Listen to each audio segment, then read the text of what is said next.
He wanted the woman to be as capable as the men, and I really think that all genres are trying to subvert the norms of those, and he was really adamant that she was as strong as them and she was as much of a fighter.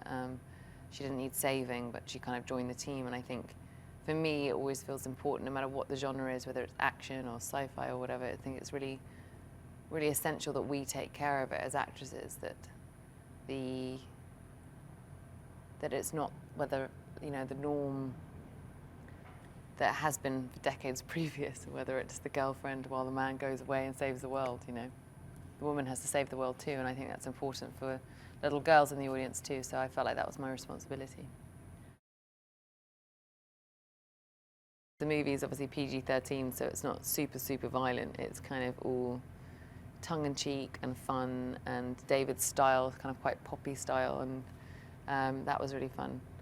And the fight with Dwayne at the beginning, that was one of the things where I thought, this is great, because you've got this sort of big movie star in Dwayne, and he's letting a woman beat him up, and that's kind of important, actually. Everyone has a lot of revelations about their lives and reflects, you know, especially Hattie, who's got a certain amount of hours to live, and Hobbs gets to go home, which the kind of story is all about. It's about returning home to your family and forgiveness and reconnecting with people who maybe you've lost touch with, but particularly those close to you. And David and Kelly always wanted it to be a kind of coming home story.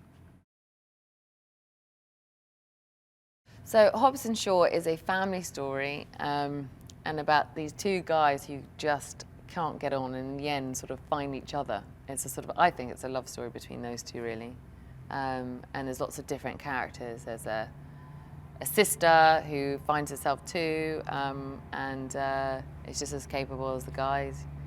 You've got Helen Mirren being brilliant and funny as the mum, and then Idris is like the coolest bad guy ever. So it's a really sort of ensemble of bold characters who end up discovering more about themselves, really, with a lot of cool action in the middle of it.